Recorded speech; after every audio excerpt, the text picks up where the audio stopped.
अगर मैंने आपको कहा हमारे देश को सुनामी का सबसे ज़्यादा खतरा है तो क्या आप यकीन करोगे? भारत में सुनामी आने की घटना काफ़ी कम सुनने को मिलती है, लेकिन एक ऐसा देश है जो भूकंप और सुनामी की वजह से काफ़ी परेशान है, फिर भी दुनिया का एक ताकतवर देश माना जाता है। हेलो दोस्तों, मेरा नाम है नील कुमार। स्वागत है आपका मेरे चैनल के ऊपर। आज के वीडियो में हम बात करेंगे दुनिया का एक खूबसूरत देश जिसका नाम है जापान। जापान एक बेहद दिलचस्प इतिहास और परंपरा वाला एक प्राचीन देश है और टूरिस्ट लोगों को भी सबसे ज़्यादा आकर्षित करता है। आधुनिक जापान की जीवन शैली और संस्कृति पूरे यूरोप महाद्वीप और अमेरिका से भी काफ़ी अलग है। अगर आप जापान जाओगे तो आपको वहाँ की सड़कें काफ़ी साफ सुथरी दिखाई देंगी। इसके पीछे का कारण लोगों की मानसिकता है, क्योंकि जापानीज लोग ऐसे शहर में रहना पसंद करते हैं जो सबसे ज़्यादा साफ सुथरा हो। यहाँ के स्कूलों में भी चौकीदार नहीं होता, बच्चे खुद सफाई करते, क्योंकि सरकार का मानना है ऐसा करने से बच्चों में जिम्मेदारी क्या होती है इसकी समझ आ जाती है। जापान की राजधानी टोक्यो में सबसे ज़्यादा पॉपुलेशन होने के बावजूद भी शहर काफ़ी साफ सुथरा है और यही साफ सुथरे शहर मिलकर देश को सुंदर बनाने का काम करते हैं। संस्कृति के मिश्रण की वजह से आज की दुनिया ज़्यादा से ज़्यादा इंटरनेशनल होती जा रही है, लेकिन जापान थोड़ा अलग है। जितने भी लोग देश में घूमने के लिए जाते हैं, चाहे स्टूडेंट हो या टूरिस्ट हो या जॉब करने के लिए जाना चाहते हैं, उनको उनके हिसाब से वीज़ा प्रोवाइड किया जाता है। लेकिन देश में हमेशा के लिए रहना काफ़ी कठिन समझा जाता है, क्योंकि जापानीज लोगों की सांस्कृतिक मानसिकता की वजह से प्राचीन संस्कृति और परंपरा देश को सबसे ज़्यादा सुरक्षित करते हैं। इसलिए 98% जापानीज पॉपुलेशन जापानीज है, लेकिन देश के लिए 13 करोड़ पॉपुलेशन काफ़ी ज़्यादा है, क्योंकि आप सबको पता है जापान कितना छोटा देश है जो 5 आइसलैंड मिलकर बना है।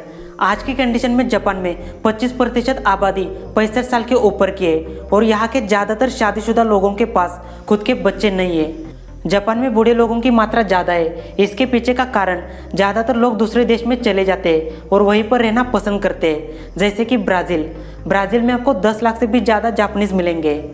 इतिहास में बहुत सारे देशों ने दूसरे देशों पर कब्जा करके खुद का साम्राज्य बढ़ाया था, जैसे कि रोमन साम्राज्य, स्पेनिश साम्राज्य। लेकिन आज की कंडीशन में किसी भी देश का दूसरे देश पर कब्जा नहीं है। साल 1945 तक जापान एक बड़ा साम्राज्य था। आपने बहुत बार सुना होगा दुनिया के बहुत सारे देश खुद के नाम को बड़े नाम से पुकारते हैं, जैसे कि the kingdom of Denmark, the Republic of south Africa, the dominion of Canada. लेकिन जापान को सिर्फ जापानी कहा जाता है। ऐसा इसलिए क्योंकि जापान कोई साम्राज्य नहीं है, लेकिन फिर भी आज उनके पास एक सम्राट मौजूद है।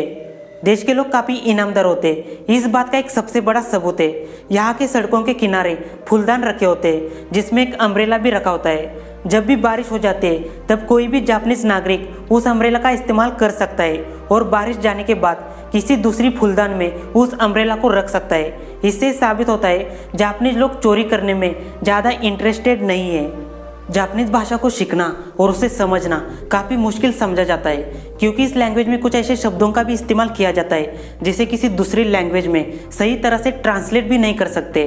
जैसे कि एक जापानीज शब्द कोमोरेबी, जिसका मतलब होता है पत्तों के माध्यम से धूप देखना। शायद ही आपको इसका मतलब समझ में आया होगा या नहीं भी। आप सबको एक बात पता होगी, विश्व युद्ध में जापान भी शामिल था और जापान के हिरोशिमा और नागासाकी शहर पर न्यूक्लियर अटैक हुआ था। लेकिन विश्व युद्ध होने से पहले अमेरिका और जापान का संबंध काफ़ी अच्छा था। इसका सबसे बड़ा सबूत अमेरिका के वाशिंगटन डीसी राज्य में लगे हुए चेरी के पेड़। यहाँ के ज़्यादातर पेड़ जापानीज लोगों की देन मानी जाती है, क्योंकि उस समय जितने भी जापानीज अमेरिका जाते थे अपने साथ चेरी के बीज लेकर जाते थे। दूसरा विश्व युद्ध खत्म हो गया, लेकिन जापान और रशिया इस युद्ध को समाप्त तो घोषित नहीं करता, क्योंकि इन दो देशों के बीच कुरिल आइसलैंड है जिसको लेकर झगड़ा शुरू है और ये झगड़ा साल 1945 में शुरू हो गया था, जो आज भी खत्म नहीं हुआ। देश के बारे में एक अजीब बात है, यहाँ के लोग काम करते समय भी सो जाते हैं। बहुत सारे देशों में काम के समय में सोना शर्मनाक लग सकता है, इसमें कई सारे लोगों की नौकरी भी जा सकती है, लेकिन जापान में ऑफिस में सोना एक आम बात है। काम के समय में सोना इसे सामाजिक रूप से स्वीकार किया जाता है। इससे साबित होता है एम्प्लॉय कितना हार्डवर्क करता है जो थकान की वजह से सो गया। दुनिया में जितने भी देश है उसमें जापान एक ऐसा देश है जहाँ के लोग रात के समय में 6 घंटे 35 मिनट की नींद लेते हैं। इसलिए ज़्यादातर लोग दिन के समय में पार्क में, किताब की दुकान में, कॉफ़ी की दुकान में, शॉपिंग मॉल या किसी अन्य सार्वजनिक ठिकानों पर सो जाते हैं। और ये घटना इतनी सामान्य है कि जापानीज लैंग्वेज में इसके लिए एक अलग शब्द है जिसे इनोमोरी कहा जाता है, जिसका मतलब होता है सोते समय उपस्थित होना। जापान की इस टेक्निक को दुनिया की कुछ फेमस कंपनियों ने अपना लिया, जैसे कि एप्पल और गूगल, जो काम के समय में कर्मचारियों को सोने के लिए स्लीपिंग पॉड या रूम प्रोवाइड करती है।